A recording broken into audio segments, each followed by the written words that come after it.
The third round for the IMSA WeatherTech Sports Car Championship has now been completed, and Long Beach didn't disappoint. A phenomenal race in Southern California, and to the surprise of many, we got to see our third different manufacturer in GTP take overall victory. So this is my complete IMSA race review on the 2023 Acura Grand Prix of Long Beach. Spoiler alert before we continue, as I'm going to talk about everything from Long Beach. So we are 3 rounds into this season, and there has been 3 different manufacturers winning overall in the prototype class. Acura and MSR, of course, took victory at Daytona. Cadillac and Action Express Racing took victory at Sebring, and we come to Long Beach, and Porsche Penske Motorsport wins overall. Now, this race was very short. It was scheduled to be around an hour and 40 minutes long, and that means this video will be a little short compared to my other race reviews.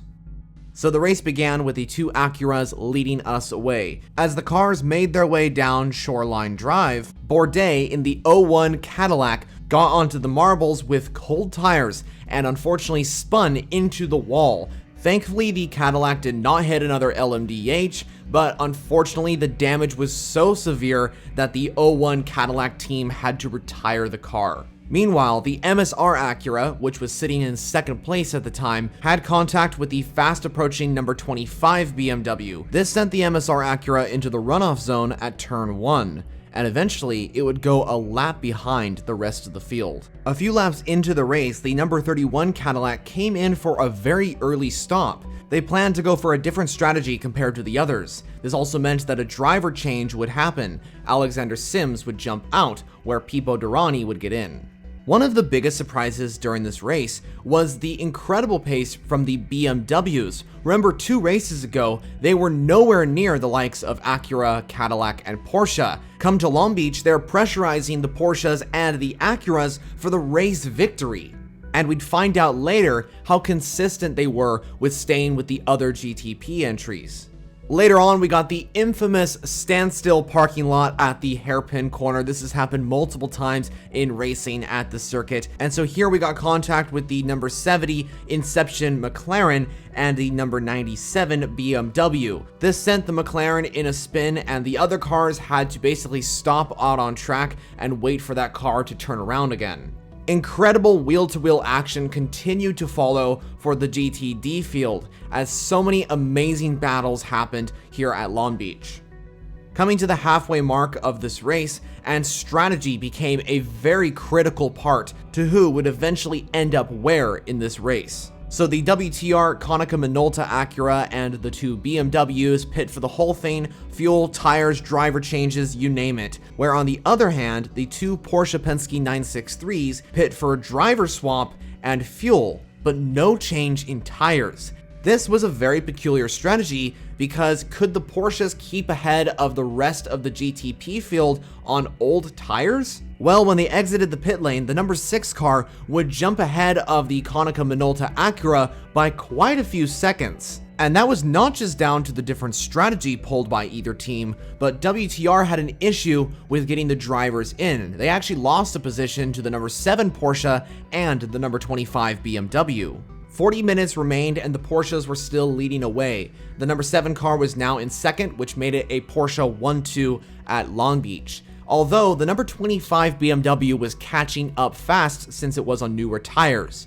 Lucky enough for the number 7, the BMW missed its braking point at turn 6, which sent it off into the runoff zone. 20 minutes remain and Ricky Taylor in the Acura number 10 car is chasing down the Porsches. He catches up to the number 7 car and is pressurizing Matt Campbell, although Campbell is putting on an incredible defense to keep that number 10 Wayne Taylor Racing Acura behind.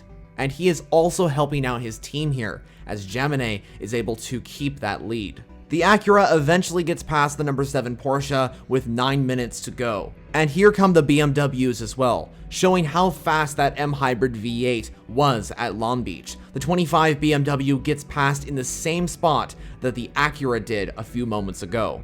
Because that Acura has newer tires than the number 6 Porsche, Ricky Taylor is right on the back of the Porsche with just 2 minutes to go. And the craziest part is that we don't know who's gonna win Long Beach. As Taylor chases Jaminet in the number 6 Porsche down East Shoreline Drive, the Acura goes for a move into turn 1, but outbrakes himself and heads into the wall, crashing out with just 2 laps remaining. An insane finish to the end of this race. And it's just unfortunate that it ended that way for the Wayne Taylor Racing team. The other GTP entries got past the stricken Acura fine. However, Connor De Filippi in the number 25 BMW almost hit that Acura and for sure gave us a scare. And it definitely was a close call for the RLL team. So the number 6 Porsche, driven by Nick Tandy and Mathieu Jaminet, came across the line to win Long Beach, and a historic victory for the 963 as it took its very first victory in its racing career. The car was joined on the podium by the number 25 BMW, driven by Nick Yololi and Connor De Filippi, and the number 7 Porsche, driven by Matt Campbell and Felipe Nasr. In the other 2 classes for GTD Pro, it was the number 14 Vassar Sullivan Lexus that came home in first place. And in GTD, it was the number 1 Paul Miller Racing BMW that took victory in that class. So that concludes my IMSA race review for the 2023 Acura Grand Prix of Long Beach. What did you think of that race? Personally, I really enjoyed it. I thought it was incredible racing. As always, let me know all your thoughts down in the comments section. If you're interested in more endurance racing content, subscribe to the left to see weekly videos here on this channel. If you want to see another video right now, click one of the suggested options to the right of your screen. So with that, I thank you so much for watching, and I'll see you in the next video. Peace out.